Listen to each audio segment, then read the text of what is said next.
I'm Dr. Mark Hatala, and I want to welcome you to my office. I'm a cognitive scientist who studies time travel by replicating days from the past. So everything that someone who was alive on a particular day would have been exposed to, from early morning newspapers through late night television and everything in between. Now, the day we're talking about in this video is February 9th, 1964. That's my Paul McCartney imitation. And that's the night that the Beatles made their first appearance on the Ed Sullivan Show. And the media that we're going to talk about today has to do with sports, and specifically Sports Illustrated. And so it's covering the 9th Winter Olympics, which were held in Innsbruck, Austria. And this is Egon Zimmerman. He was renowned for his good looks. He ended up owning a hotel in Austria, and he died in 2019. But so that's actually the first article that I want to talk about. So this is the February 10th issue, so it's contemporaneous with when the Beatles were in America. But the first article is about the Olympics, and it really mostly covers the French and Russian Soviet skiers and ice skating couples. And so it's interesting that they wrote it up for an American audience.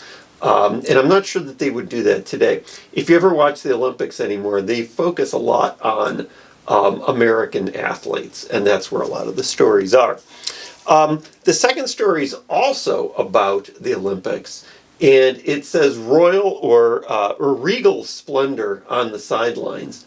And there's a couple pictures. One of it's the Queen of Iran, when Iran had a queen, and she's not just wearing a fur coat, she's wearing a leopard fur coat. Leopards are an endangered species, and so it was definitely a different time in 1964 that not only that someone would wear a fur coat, but a leopard fur coat.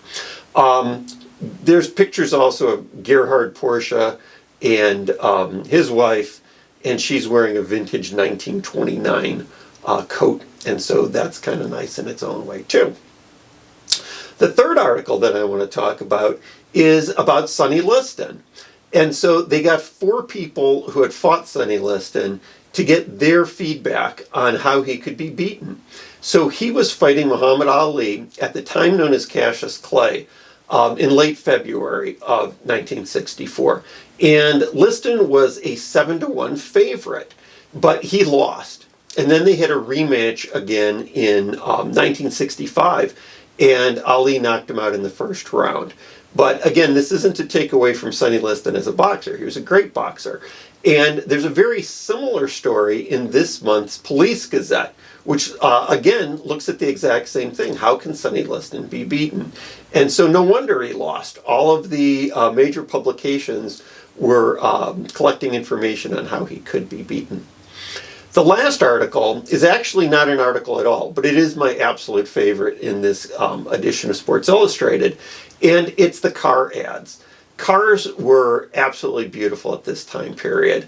It's classic cars, etc. My favorite is the 1964 Porsche. I'm not even sure if it was called the 911 at the time, but as they said in the advertising, what's all this Porsche talk?